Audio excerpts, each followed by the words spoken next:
चलो तो आज हम लोग पढ़ेंगे लेसन 2B, है ना। चलिए अध्याय 2 का बी ये खत्म किए हैं। देखिए अभी हम लोग कुछ दिन पहले पढ़े थे कुछ सूत्र ए के लिए, अब इसके लिए भी कुछ सूत्र पढ़ना पड़ेगा। क्या है, हम लोग जब ये लेसन को शुरू किए थे त्रिकोणमिति एक का ही मैं बात करता हूं, तब ही आप लोग को बताए थे कि जब भी हम लोग त्रिकोणमिति की बात करेंगे तो हम लोग क्या पढ़ेंगे, समकोण त्रिभुज पढ़ेंगे। क्या पढ़ेंगे, समकोण त्रिभुज। समकोण त्रिभुज में क्या क्या होता है आप जानते हैं। क्या होता है, एक लंब होता है, एक आधार होता है और एक कर्ण होता है, और उसके किसी एक पर जाके हम एक जगह कोई कोण मान सकते हैं, है ना। तो हम इसके कोण सी पर मान लिए हैं कि ये थीटा डिग्री का कोण है। कितना का, थीटा डिग्री का ये कोण है। अब बात क्या है, समकोण त्रिभुज में एक चीज क्या होता है आप जानते हैं कि एक कोण 90 डिग्री का होता है। कितना डिग्री का, 90 डिग्री का। अब आप जानिए त्रिभुज के तीनों कोणों का योग कितना, 180 डिग्री, जिसमें एक कोण कितना का हो गया, 90 डिग्री। और एक को हम कितना मान लिए हैं, थीटा डिग्री। तो एक तो 90 हो गया और दूसरा जो है वो थीटा हो गया, तो तीसरे का मान कुछ ना कुछ होगा ना।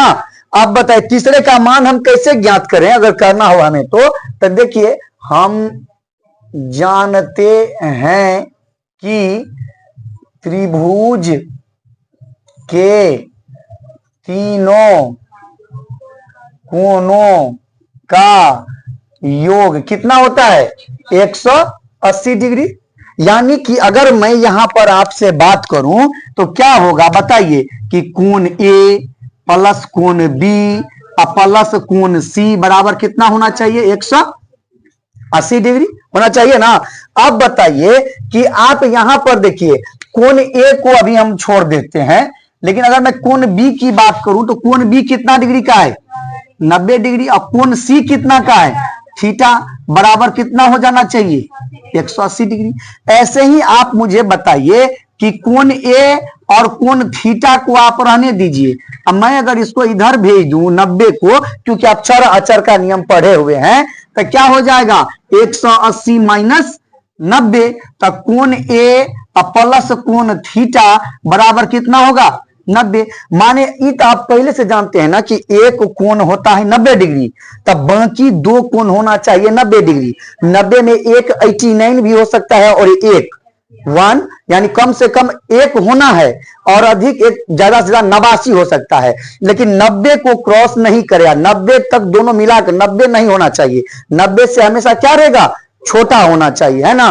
तो 90 से छोटा एक क्या हो सकता है, 89 हो सकता है ना। तो अब इसको बताइए कि हमारे पास तो एक कोण सी, ये तो इतना बताना था हमको आपको कि ए और सी का मान 90 जोड़ के होना चाहिए, है ना। अभी यहां पर तो हम सी का मान लिए हैं थीटा, माने है ना। तो हमको क्या ज्ञात करना है, कोण ए। तो कोण ए बराबर क्या हो जाएगा, 90 माइनस थीटा। हो गया ना, इतना समझे ना बात को कि कोण ए का मान क्या हो गया, 90 माइनस थीटा। तो अब अगर मैं बात करूं तो इस कोण को हम क्या लिख सकते हैं, 90 माइनस थीटा। इतना बात समझे। चलिए अब हम लोग चलते हैं सूत्र पर, क्योंकि 90 माइनस थीटा का वहां पर उपयोग है, तो ये कहां से आया, इसीलिए आपको बता दें कि 90 माइनस थीटा कहां से आया है। तो चलिए अब चलते हैं सूत्र पर।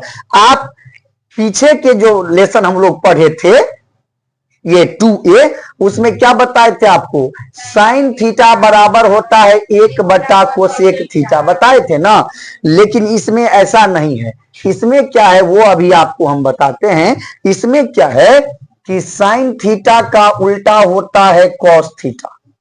साइन थीटा का उल्टा होता है कॉस। कैसे होता है ये बताएंगे, अभी चौंकना नहीं है, ठीक। ऐसे ही टेन थीटा का उल्टा, अच्छा ये दोनों होगा तो एक ही बार में समझ जाइएगा। देखिए दो बार नहीं लिखेंगे हम, दोनों तरफ तीर दिए हैं, मतलब साइन का उल्टा कॉस और कॉस का उल्टा साइन, दोनों तरफ तीर का मतलब यही होता है। आगे चलिए, दूसरा होता है टेन थीटा, तो टेन का उल्टा हो जाएगा कॉट। माने टेन थीटा का उल्टा कॉट थीटा और कॉट थीटा का उल्टा टेन थीटा। ऐसे ही एक बच गया आपके पास क्या, सेक थीटा और कोसेक थीटा। इसका ये समझिए कि सेक थीटा का उल्टा होगा कोसेक थीटा और कोसेक थीटा का उल्टा होगा सेक थीटा। अब ये तो दिमाग में नहीं आ रहा होगा कि कैसे होगा, पीछे पहले बताए थे साइन का उल्टा कोसेक, कॉस का उल्टा सेक, टेन का उल्टा कॉट। तो अभी ये क्या बोल रहे हैं, आप कंफ्यूज कर रहे हैं, मन में हो रहा होगा ना, तो कंफ्यूज नहीं होना है। अभी बताते हैं कैसे होगा। यदि आपको दे दे साइन 90 माइनस थीटा, तब इसका मान होगा कॉस थीटा। ऐसे नहीं, ऐसे साइन का उल्टा नहीं। अगर मान दे 90 माइनस थीटा दिया हो, कोण का मान 90 माइनस थीटा दिया हो, तभी उसका उल्टा होगा कॉस थीटा। अन्यथा अगर साइन थीटा रहे तब उल्टा होगा कोसेक थीटा। जब साइन थीटा हो तब उल्टा कोसेक थीटा। लेकिन 90 में से अगर कुछ घटता हो, 90 में से थीटा क्या, ए घटता हो, बी घटता हो, थीटा का मान तो कुछ भी हो सकता है, बताए ना, A B C D alpha beta gamma psi phi, कुछ भी हो सकता है।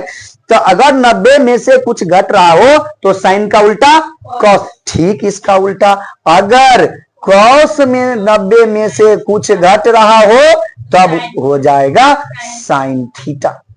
अब कर समझिए बात को कि 90 में से जो घट रहा है थीटा में वो लिख रहे हैं। ये बात ध्यान दिए कि 90 में से जितना डिग्री घटेगा, अगर ये 45 घटेगा तो कॉस 45 लिखेंगे, 30 घटेगा तो साइन 30 लिखेंगे। थीटा का मान हम लिख रहे हैं, 90 से हमको कोई मतलब नहीं है। ये बात समझे ना। चलिए, तो इस दोनों का उल्टा तो आप समझ गए। अभी आपके पास और क्या है, अभी तो हम तो 6 पढ़े थे ना, त्रिकोणमिति का अनुपात कितना पढ़े थे, 6 पढ़े थे, तो ये तो 2 ही है। अभी चलिए आप 10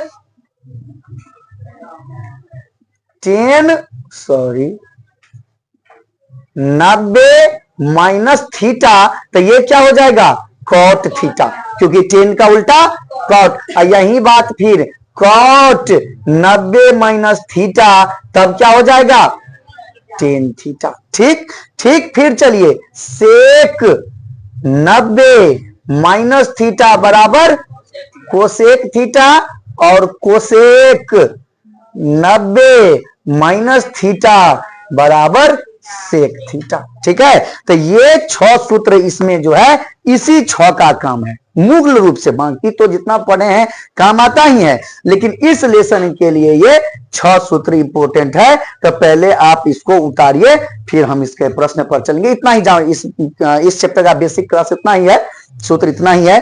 पहले आप इसको उतारिए, फिर हम लोग इसके प्रश्न पर चलेंगे।